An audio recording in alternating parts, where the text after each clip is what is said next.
So I recently made a video about how Helldivers aren't actually the bad guys, and well, that video did pretty good compared to my others, so thanks to everyone who checked that out. However, I got a whole lot of comments about how either we're the bad guys or actually this other faction's not really that bad, or, you know, this or that, blah blah blah. And I also got pinged in the official Helldivers Discord by some lore divers about my video. So after talking to them for a bit and reading all the comments on my last video, which continued to grow by the day, I decided, you know what, I'm gonna make a video about each faction and why, from their perspective, they are the most justified, okay? This way, you, dear viewer, can decide for yourself who is the least bad faction in Helldivers. Today we're covering the Cyborgs and the Automatons, since they are personally my favorite faction to fight in-game, and I think they're one of the more interesting ones. To start us off, the year is 2044, which, I mean, is still kind of wild to me that humanity developed so quickly, but anyway, it's 2044, and you are a young miner on a distant planet called Cyberstan. The planet is a cold, harsh wasteland with little life to show. There is, however, a large amount of ore to gather, more so than perhaps any other planet under Super Earth control. For how valuable this ore is, you would imagine Super Earth would invest greatly into the livelihood of its people and encourage more people to live there. However, Super Earth actually showed little interest in supporting the people sent to live on Cyberstan. They were given what they needed to keep the ore flowing, but as for the living conditions, that was left almost entirely up to the planet's population. You clock in at the same time every day, and the majority of your waking hours are spent in unsafe conditions with little rest and minimal amounts of food. There's little education other than how to properly follow Super Earth law. The people around you look less and less human by the day as they continue to augment themselves to make life more bearable and work easier, or even just to replace the lost limbs from their unsafe work conditions. At this point, you're also half human. Nearly the entire population are augmented in one way or another. Eventually, the people of Cyberstan start to get sick of barely surviving and making their issues more known to Super Earth, which causes a bit of an alarm on Super Earth since they don't like when people start making demands. Since Super Earth had such little involvement with Cyberstan, the people began to make changes on how they live by creating some form of socialist government, independent of managed democracy. It was around this time that a terrorist bombing took place, which was said to have been committed by, quote, cybernetically enhanced individuals. This event that you knew nothing about until it happened was the last straw where Super Earth declared your home of Cyberstan to be the home of a rebellion. Thankfully, your people already had huge amounts of materials and equipment, were already taking care of themselves for the most part, and had plenty of experience augmenting themselves to be superhuman. The people of Cyberstan would soon be joined by many others on worlds they claimed, and even went as far as to use bodies of the dead as cannon fodder, considering how heavily Super Earth outnumbered the Cyborgs. Super Earth's control had been waning for some time, and this war was the perfect way to unite people under their banner while demonstrating what happens to those who disobey. Soon after the initial attacks between Cyborgs and Super Earth, two other factions got pulled into the war due to Super Earth's endless expansion, their greed, and their distrust of anything they can't directly control. Over 40 long years, the war raged on, and inevitably Super Earth had claimed victory, but instead of just executing or imprisoning the remaining cyborgs, they saw too much wasted potential to enslave the survivors to forever mine on Cyberstan under tight control this time, and with worse treatment than when this story started. 100 years later, in 2184, the quote-unquote children of the cyborgs who were sent out into deep space to live a life away from Super Earth decided to come back to save their creators. The automatons arrived after the Terminids somehow broke out of their inhumane farms, and the bots saw an opportunity to finish what their creators had started and ultimately save humanity from the oppression of managed democracy. Okay, to break out of the storytelling feel of the video, let's just freestyle the points as to why the Cyborgs and the Automatons are potentially the least evil faction. So we all know Super Earth and managed democracy have a whole lot of controversial rules, such as lack of free speech, child labor to some extent that we aren't fully aware of. And like the cost of breaking pretty much any law usually just ends with death or torture for info and then death. Or you could bring up the, quote, biorepurposer vats advertised to the elderly who are, quote, too old to be productive. Then there is obviously the enormous amounts of awful things done in the First Galactic War, which was started by Super Earth on all three fronts, and you either have to be insanely stupid or insanely powerful to take on three factions you've never fought before all at once, which they did win, so I mean, I guess they're probably insanely powerful at least. The automatons are a bit more ruthless in my opinion than the cyborgs.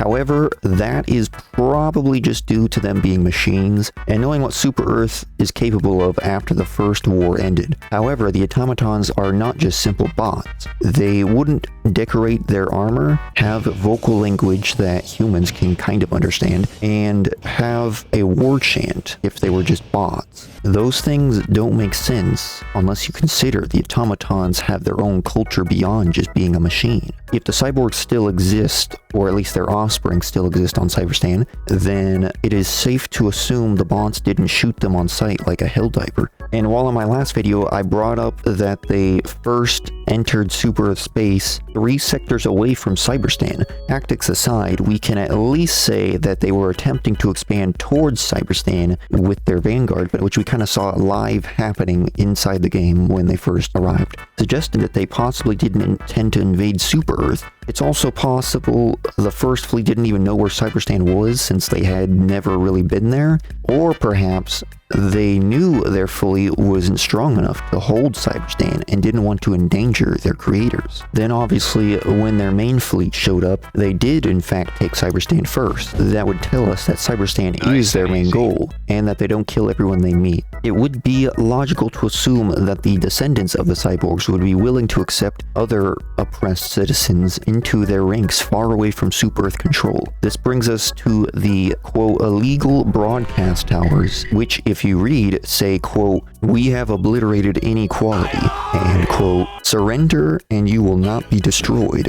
On a bit of a side note here, I would like to say that I think these towers were hacked into by the bots, because if you compare it to the text on the terminated broadcast, the terminated ones look like they were put in by a citizen who betrayed Super Earth, since, I mean, we can't expect the bugs themselves to really put the info in. To further support the claim that the bots accept prisoners, like the broadcasts say, they supposedly harvest corn, which you can see on some missions such as the Spread Democracy flag mission. This corn, in theory, could be used for their biofuel, like how they turn humans into smoothies, but it seems inefficient to grow corn just for their powers, especially if we consider the small scale we see the corn being grown in. It seems more likely that the corn they keep is for perhaps prisoners or even full-on traitors of managed democracy. Also, the human slushies thing, I actually do have some points to bring up to make it a little less gruesome. So the bots putting humans into blenders isn't really that hard to prove, but like, why do they? Presumably, it is a form of biofuel they use to power themselves, as it seems like the same color as the liquids that spill out of them when they're shot. But even though there are plenty of bodies to collect, why not just use a different source? One idea is just they're cold and calculated, so they aren't doing it out of necessarily hate, but are just simply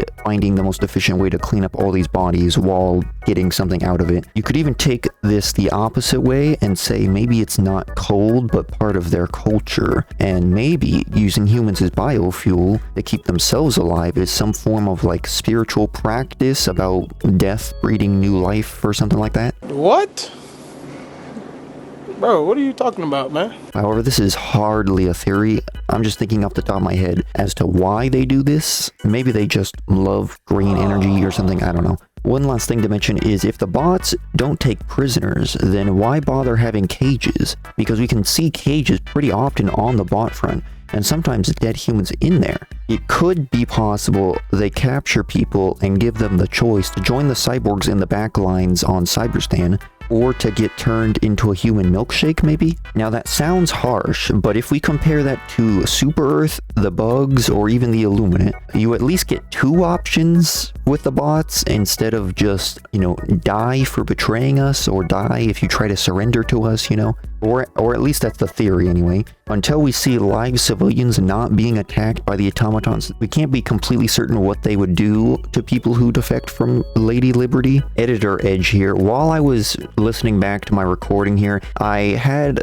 a thought dawn on me that if the cyborgs 100 years ago were able to enhance themselves so much, and roughly around that time were able to send out some kind of infant version of the automatons to deep space, then why wouldn't Super Earth, who's presumably more technologically advanced and has more resources available to them, especially now, why is it that Super Earth doesn't have more robots fighting on their front lines, or why don't they have robots working in their factories? Why is it that in 2044 humanity's able to explore the stars and colonize new planets and stuff, but you're telling me that right now in the year 2025 we got like AI and robotics kind of like being freshly cooked at the moment, and you're telling me that this version of humanity even in 2184 still doesn't seem to use like some form of robots in their factories, or even like robot warriors or something? Now it would make a whole lot of sense, I think, for them to do this, because one, there wouldn't be like any backlash about like child labor or like working conditions, because like the robots aren't going to complain. The robots don't really need to be treated as respectfully, I guess, as humans, which they already don't really respect that much anyways. But also,